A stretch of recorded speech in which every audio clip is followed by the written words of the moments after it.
প্রতি বছরের মতো ভক্তরা পুজোয় মন্দিরে গিয়েছিলেন, কিন্তু এবার ফেরার পর অসুস্থ হয়ে পড়ে আছেন হাসপাতালের বিছানায়। সাতক্ষীরার কালীগঞ্জ উপজেলার বিষ্ণুপুরে বাসন্তী পূজা মন্দিরে শুক্রবার রাতে কীর্তন শেষে খিচুড়ি বিতরণ করা হয়। পরদিন থেকে বমি আর ডায়রিয়ায় আক্রান্ত হন অন্তত 50 জন।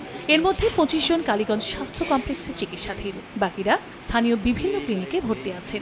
এদিকে একই মন্দিরের খাবার খেয়ে 5 বছরের শিশু কাব্য দত্ত অসুস্থ হয়ে পড়লে রোববার রাতে সাতক্ষীরা শিশু হাসপাতালে ভর্তি করা হয় তাকে। অবস্থার অবনতি হলে খুলনা মেডিকেলে নেয়ার পথেই মৃত্যু হয় তার। পরে খুলনার ডুমুরিয়ায় নিজ বাড়িতে শিশুটির সমাধি করা হয়। অনুষ্ঠানে খিচুড়ি প্রসাদ রান্না হলো এক হাড়ি, এবং সেই প্রসাদ যারা যারা খেয়েছে তাদের এই অসুবিধা হয়েছে। খিচুড়ি ওর মধ্যে হয়তো কিছু পড়েছে, সেটার জন্য যারা যারা খেয়েছে অধিকাংশ মানুষেরই সমস্যা হয়েছে। করতে যাওয়া অবধি এরকম পেটের ভিতরে ব্যথা করতেছিল। আমাদের এখানে অবজারভেশনে আছে সবাই। আমরা আশা করতেছি আগামী 1-2 দিনের ভিতরে সবাই সুস্থ হয়ে বাড়ি পৌঁছে যাবে। নগদের কাছে সব গ্রাহকই প্রিয়, তাই তো সারা দেশে ক্যাশ আউট চার্জ সবচেয়ে কম। মন্দির কর্তৃপক্ষ জানান, সেখানে প্রতি মাসে কীর্তন শেষে প্রসাদ হিসেবে খাবারের আয়োজন করা হয়। আর এই ঘটনাকে অনাকাঙ্ক্ষিত বলে মন্তব্য করেন স্থানীয় জনপ্রতিনিধি। অনাকাঙ্ক্ষিত এবং অনভিপ্রেত একটা ঘটনা তৈরি হয়েছে।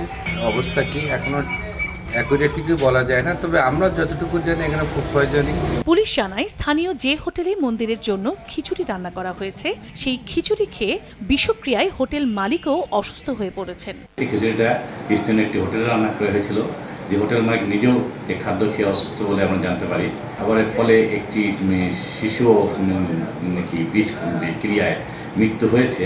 সরকারি ব্যাংকে কর্মরত থাকায় সাতক্ষীরার তালায় 5 বছর বয়সী কাব্যকে নিয়ে বসবাস করতেন উত্তম ও তিথি। একমাত্র সন্তানের ময়নাতদন্ত এড়াতে এ বিষয়ে মামলা করতেও রাজি নন তারা। সময় সংবাদ, সাতক্ষীরা।